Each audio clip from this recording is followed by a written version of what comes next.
Hey,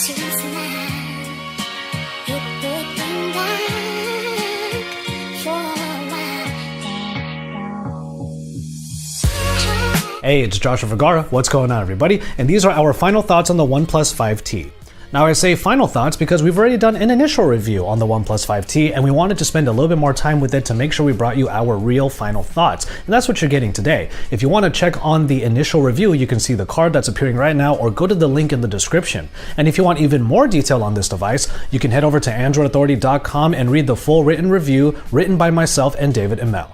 We are still enjoying the design of the OnePlus 5T, and that's mainly because of the screen that now takes up all of the front. There were a couple of changes that had to be made, but the vast majority of this design still takes cues from the original OnePlus 5. That includes the alert slider, and all of the buttons are in the same place. And of course, you still have the headphone jack, which is still a thing here on the OnePlus 5T, and the USB-C charging port down on the bottom. The main change that occurred here is that the fingerprint reader is now on the back. It's still the ceramic reader though, which means it's a very fast and a very reliable fingerprint reader for just unlocking the device really easily by simply tapping on the small circle now found on the back.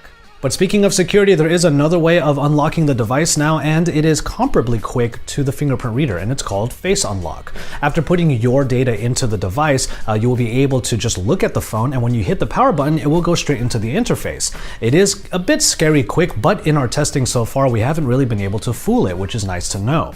However, the Face Unlock will not be used for all of the different functions for security, as in applications and certain other functions, you will still have to use either a passcode, a password, or your fingerprint, as they are much more secure, and OnePlus knows that.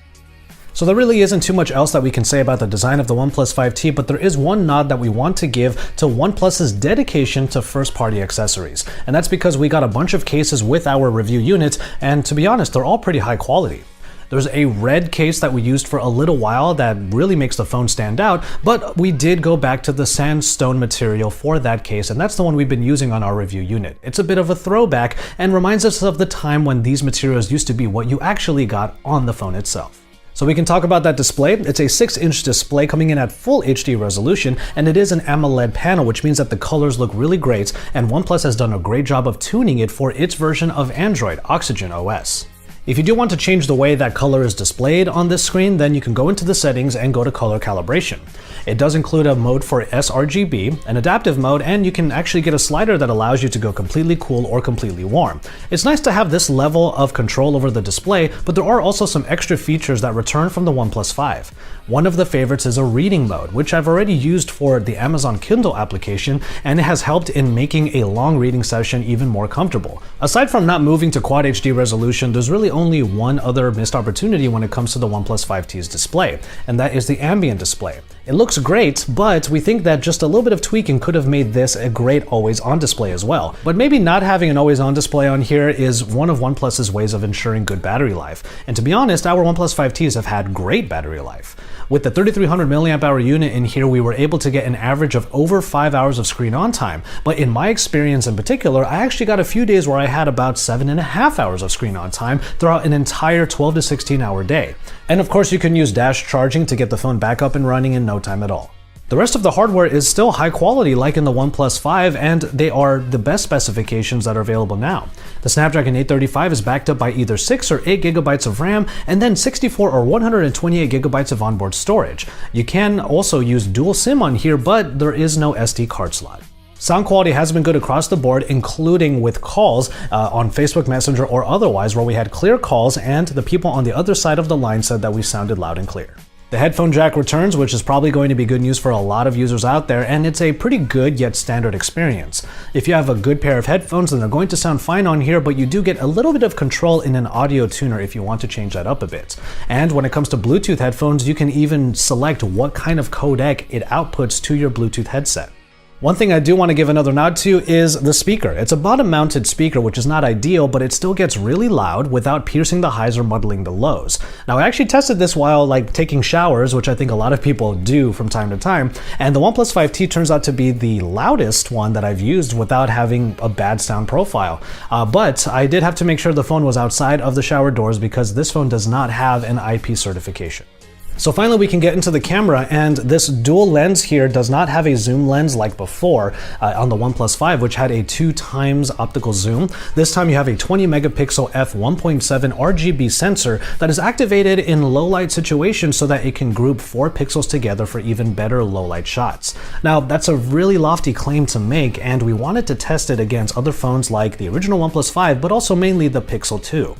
Now, in our testing, we found that the secondary lens simply does not activate unless you're in the darkest of situations, which means that low light performance doesn't necessarily live up to the claims that OnePlus made. Now, the reason why that's a bit of a bummer is because in all other situations, the OnePlus 5T actually performs quite well, ranging from decent to actually pretty great. In broad daylight situations, photos are nice and sharp, the dynamic range is pretty adequate, and the color saturation is not too far off the deep end. The front-facing camera is a 16 megapixel shooter, and it does not have a portrait mode, but it still gets some pretty good selfies for those of you who prioritize that. But speaking of the portrait mode, it is still a good performer on the rear camera that you can use whenever you want to take a nice shot of somebody with a bokeh background.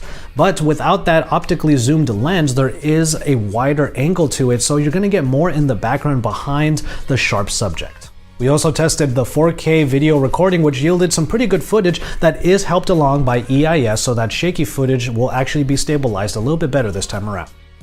So the OnePlus 5T remains a good and reliable shooter to have in your pocket, but those claims about low light performance go largely unrealized, and that's a bit of a disappointment, and probably even more so for those of you who wanted to keep that zoom lens.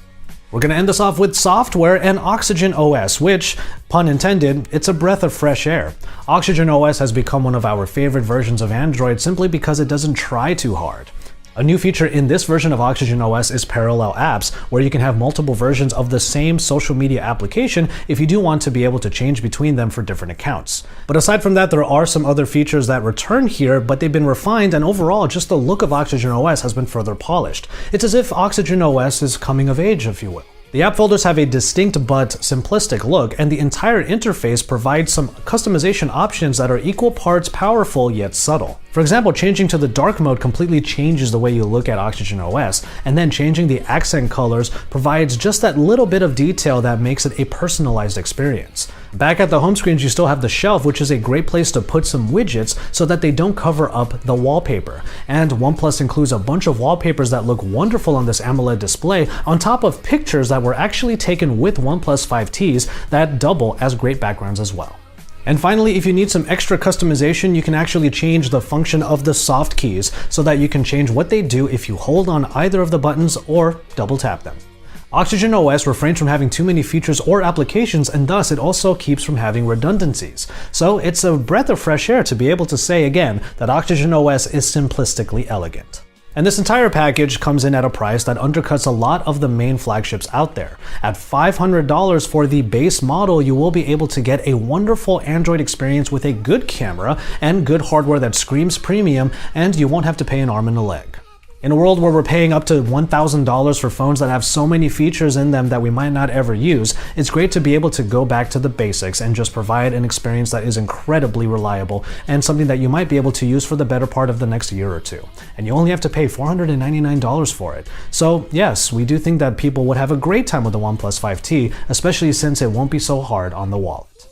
Keep it tuned to Android Authority for even more about the OnePlus 5T. Check out our initial review, and also check out the full review over at AndroidAuthority.com, written by myself and David Imel. And then stay tuned for even more content from us about the OnePlus 5T and about the rest of the smartphones that you've seen here in 2017. And then after that, don't forget to subscribe to the channel if you haven't already, and then head on over to AndroidAuthority.com, because we are your source for all things Android.